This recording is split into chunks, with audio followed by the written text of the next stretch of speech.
ನಮ್ಮ ಈ ಚಾನೆಲ್ ಅನ್ನು ಸಬ್ಸ್ಕ್ರೈಬ್ ಮಾಡದೇ ಇದ್ದಲ್ಲಿ ಸಬ್ಸ್ಕ್ರೈಬ್ ಮಾಡಿ ಹಾಗೂ ಇನ್ನು ಹೆಚ್ಚಿನ ವಿಡಿಯೋಗಳಿಗಾಗಿ ಬೆಲ್ ಬಟನ್ ಒತ್ತಿರಿ. ಪ್ರೀತಿಯ ವೀಕ್ಷಕರೇ, ನಿಮಗೆಲ್ಲರಿಗೂ ಈ ವಿಡಿಯೋಗೆ ಹಾರ್ದಿಕ ಸ್ವಾಗತ. ಇಂದು ನಾವು ಶ್ರೀರಾಮ ಮಕ್ಕಳ ಕುಣಿತ ಭಜನಾ ಮಂಡಳಿಯ ಸದಸ್ಯರೊಂದಿಗೆ ಕೊಡಂಜಕಲ್ಲು ಕ್ಷೇತ್ರವನ್ನು ವೀಕ್ಷಿಸಲು ಹೊರಟಿದ್ದೇವೆ. ನಮ್ಮ ಗಾಡಿಯ ಸಾರಥಿಯಾದ ಶ್ರೀ ರಕ್ಷಿತ್ ಇವರು ತುಂಬ ಮುತುವರ್ಜಿಯಿಂದ ಗಾಡಿಯನ್ನು ಚಾಲನೆ ಮಾಡುತ್ತಿದ್ದಾರೆ. ನಾವು ಕೈಕಂಬದಿಂದ ಹೊರಟು ಮೂಡಬಿದ್ರೆಯಾಗಿ ಪ್ರಯಾಣಿಸಿ ಶಿರ್ತಾಡು ರೂಟಲ್ಲಿ ಆಗಮಿಸಿ ಅಲ್ಲಿಯೇ ನಮ್ಮ ಲೆಫ್ಟ್ ಸೈಡಿಗೆ ಕೊಡಂಜಕಲ್ಲಿಗೆ ಹೋಗುವ ದಾರಿ ಅಂತ ಇದೆ.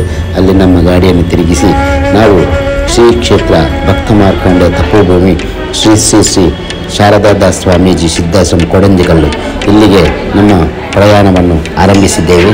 ನಾವು ನಡೆದುಕೊಂಡು ಬೆಟ್ಟದಲ್ಲಿ ಹೋಗ್ತಾ ಇದ್ದೇವೆ ನಮ್ಮ ಸದಸ್ಯರೊಂದಿಗೆ.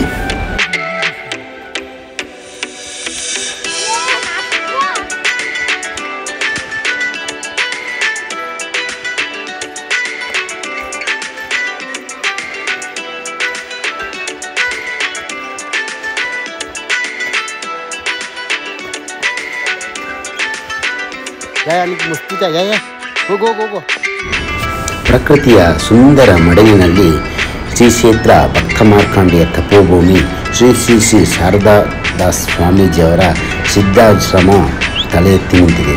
ಎಲ್ಲರೂ ಈ ಸುಂದರ ತಾಣವನ್ನು ವೀಕ್ಷಿಸಲೇಬೇಕಾದ ಒಂದು ರಮಣೀಯ ಸ್ಥಳ. ಇಂದು ನಮ್ಮ ಶ್ರೀರಾಮ ಮಕ್ಕಳ ಕುಣಿತ ಭಜನಾ ಮಂಡಳಿಯ ಸದಸ್ಯರು ಈ ಕ್ಷೇತ್ರವನ್ನು ವೀಕ್ಷಿಸಲು ಹೊರಟಿದ್ದೇವೆ. ಸೊ ಎಲ್ಲರೂ ನೋಡಲೇಬೇಕಂತ ಅತ್ಯಂತ ಮನೋಹರ ಪ್ರಕೃತಿ ಸೌಂದರ್ಯದಿಂದ ತುಂಬಿದ ಸ್ಥಳ. ಬನ್ನಿ ನೋಡೋಣ.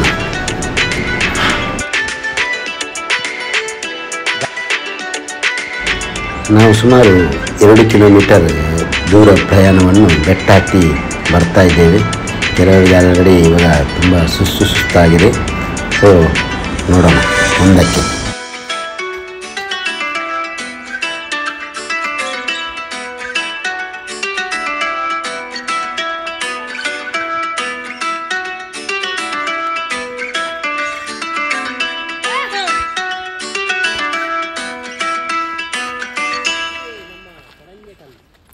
ಹೇಗಿದೆ ದಿವ್ಯಾ? ಅಲ್ಲ ದೀಕ್ಷೆ ಹೇಗಿದೆ? ನಮ್ಮ ಈ ವಾತಾವರಣ ಸೂಪರ್ ಅಲ್ವೇ? ಒಮ್ಮೆ ಬಂದರೆ ಇನ್ನೊಮ್ಮೆ ಬರುವಂತ ಆಗುತ್ತೆ. ನಮ್ಮ ಮಂಡಳಿಯ ನಾಯಕಿಯಾದ ಕುಮಾರಿ ದಿವ್ಯವರು ತುಂಬ ಹಿಂದಿರಿದ್ದಾರೆ, ಓಡಿಕೊಂಡು ಬರ್ತಾ ಇದ್ದಾರೆ.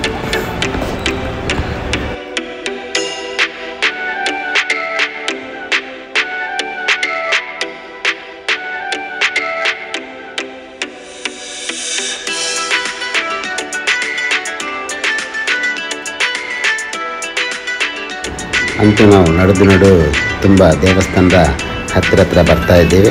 ಇನ್ನು ಕೇವಲ ಜಸ್ಟ್ ಅನತಿ ದೂರದಲ್ಲಿ ಶ್ರೀ ಶ್ರೀ ಶ್ರೀ ಶಾರದಾದಾಸ್ ಸ್ವಾಮೀಜಿಯವರ ಸಿದ್ಧಾಶ್ರಮಕ್ಕೆ ನಾವು ಕಾಲಿಡ್ತಾ ಇದ್ದೇವೆ.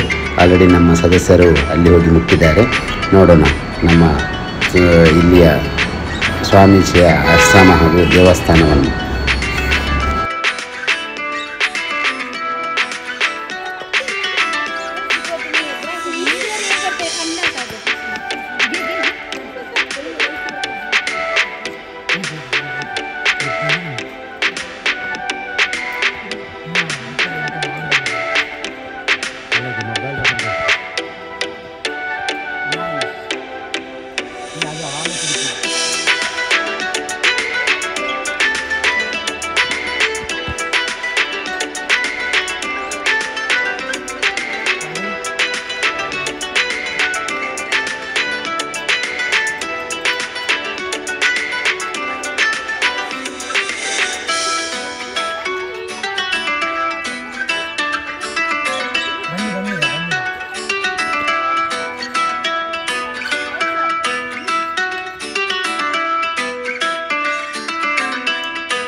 ಇಲ್ಲಿ ನೋಡಿ ಗೆಳೆಯರೇ, ಪುಣ್ಯಕ್ಷೇತ್ರದ ಪವಿತ್ರವಾದ ಲಿಂಗವನ್ನು ನಾವು ನೋಡ್ತಾ ಇದ್ದೇವೆ.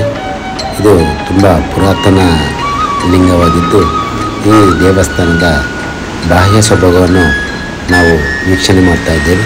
ಈ ದೇವಸ್ಥಾನವು ಬಂಡೆಕಲ್ಲಿನ ಕೊರೆದು ಒಳಗಡೆ ದೇವಸ್ಥಾನವನ್ನು ನಿರ್ಮಿಸಿದ್ದಾರೆ.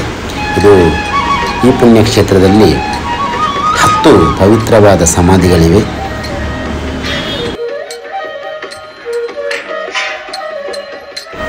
ಕ್ಷೇತ್ರದ ಪಾವಿತ್ರ್ಯತೆಯನ್ನು ಕಾಪಾಡಲು ಇವಾಗಲೇ ಇಲ್ಲಿನ ಸಿಬ್ಬಂದಿಗಳು ಅಲ್ಲಲ್ಲಿ ಫಲಕವನ್ನು ಹಾಕಿರುತ್ತಾರೆ.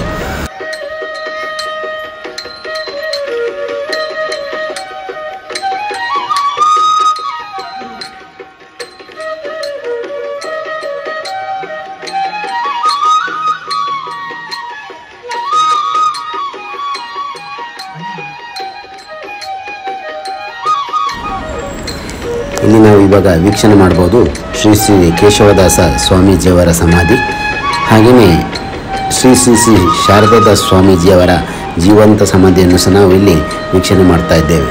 ಇಲ್ಲಿ ಈ ಪುಣ್ಯಕ್ಷೇತ್ರದಲ್ಲಿ ಒಟ್ಟಿಗೆ 10 ಪವಿತ್ರ ಸಮಾಧಿಗಳಿವೆ. ಹಾಗೆ ಮುಂದಕ್ಕೆ ನಾವು ಶ್ರೀ ದೇವಿ ದೇವಸ್ಥಾನವನ್ನು ಇಲ್ಲಿ ನೋಡಬಹುದು. ಇದು ಗುಹಾಂತರ ದೇವಾಲಯ ತನಕನೇ ನಮಗೆ ಕಾಣ್ತಾ ಇದೆ.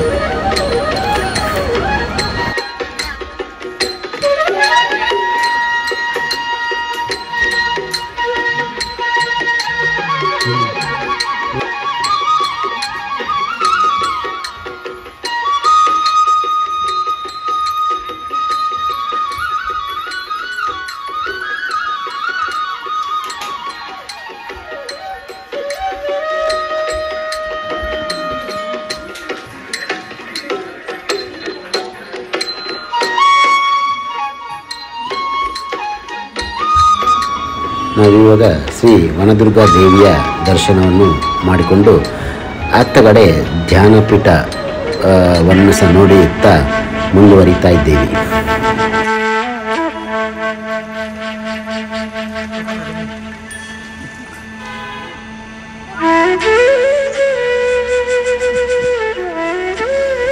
ಬೃಹದಾಕಾರದ ಬಂಡೆಯ ಕೆಳಗಡೆ ಶ್ರೀ ಪವಿತ್ರವಾದ ಪುಣ್ಯಕ್ಷೇತ್ರವನ್ನು ಶ್ರೀ ಶ್ರೀ ಶ್ರೀ ಶಾರದಾದಾಸ ಸ್ವಾಮೀಜಿಯವರು ಸಿದ್ಧಾಶ್ರಮವನ್ನಾಗಿ ನಿರ್ಮಿಸಿದ್ದಾರೆ. ಹಾಗೆ ಇಲ್ಲಿ ಒಣಗಲಲ್ಲಿ ಪಾಕಿಸುವ ಕಪಿಗಳನ್ನು ಸಹ ನಾವು ನೋಡಬಹುದು.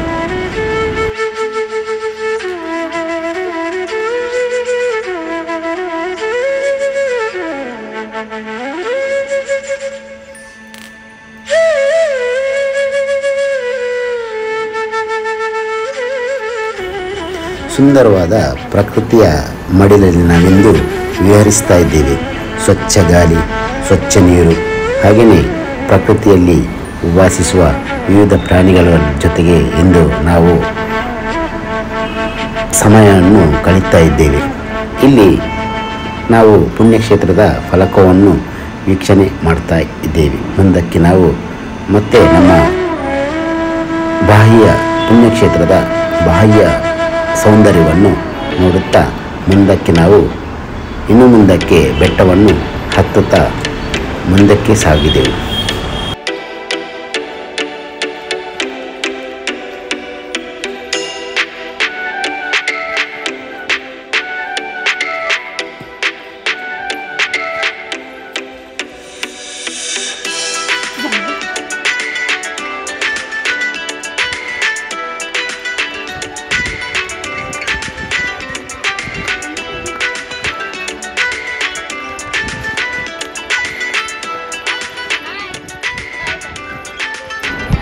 ಬೆಟ್ಟವನ್ನು ಹತ್ತುತ್ತಾ ನಡೆಯುತ್ತಾ ಮುಂದೆ ಸಾಗಿದೆವು.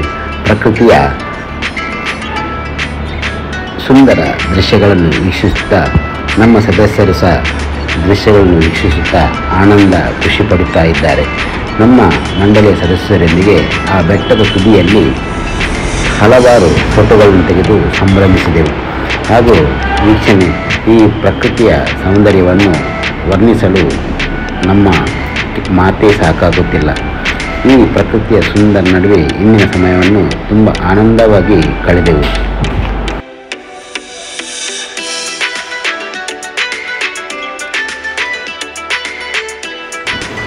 ಈ ಪ್ರಕೃತಿಯ ಸೌಂದರ್ಯವನ್ನು ವೀಕ್ಷಿಸುತ್ತಿರುವ ನಮ್ಮ ತಂಡದ ಸದಸ್ಯರಾದ ಕುಮಾರಿ ದಿವ್ಯ ಹಾಗೂ ಕಾವ್ಯ ಏನೆಂದು ವರ್ಣಿಸಲಿ ಈ ಪ್ರಕೃತಿ ಸೌಂದರ್ಯವನ್ನು ಮಾತುಗಳೇ ಸಾಕಾಗುತ್ತಿಲ್ಲ, ಸಾಲುಗಳೇ ಬರುತ್ತಿಲ್ಲ. ಈ ಪ್ರಕೃತಿಯ ವಿಹಂಗಮ ನೋಟವನ್ನು ಏನೆಂದು ವರ್ಣಿಸಲು ಪದಗಳೇ ಬರುತ್ತಿಲ್ಲ. ಅಂತಹ ರಮಣೀಯ ದೃಶ್ಯವಿದು. ಎಲ್ಲರೂ ನೋಡಬೇಕಾದ ಒಂದು ಸುಂದರ ತಾಣವಿದು. ಅದುವೇ ಇದು ಕೊಡಂಜಕಲ್ಲು. ನಮ್ಮ ಸದಸ್ಯರು ಕೊಡಂಜಕಲ್ಲನ್ನು ವೀಕ್ಷಿಸಿ ಮರಳುತ್ತಿರುವ ದೃಶ್ಯವನ್ನು ನೋಡಬಹುದು.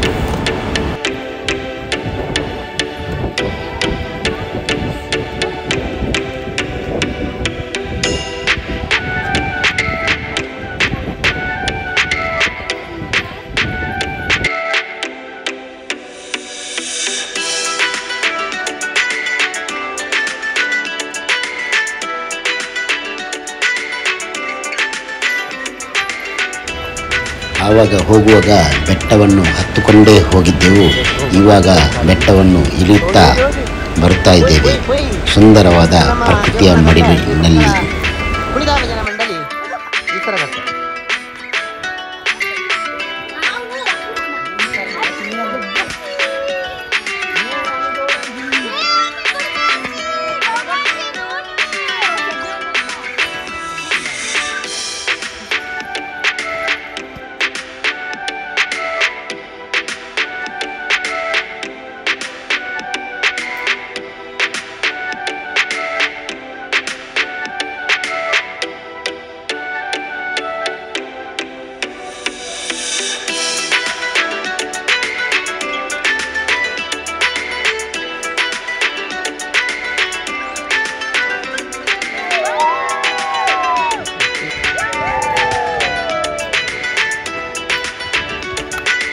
ಇದಿಷ್ಟು ಕೊಡಂಜಕಲ್ಲಿನ ವಿಶೇಷ ದೃಶ್ಯಾವಳಿಗಳು. ಇನ್ನು ಅದನ್ನು ಮುಗಿಸಿ ನಾವು ಸಂಜೆ ಹೊತ್ತಿಗೆ ಹೋಟೆಲಿನತ್ತ ಸಾಗಿ ನಮ್ಮ ರಾತ್ರಿಯ ಊಟವನ್ನು ಅಲ್ಲೇ ಸೇವಿಸಿ ತದನಂತರ ನಾವು ನಮ್ಮ ಮನೆಯತ್ತ ಪ್ರಯಾಣ ಬೆಳೆಸಿದೆವು.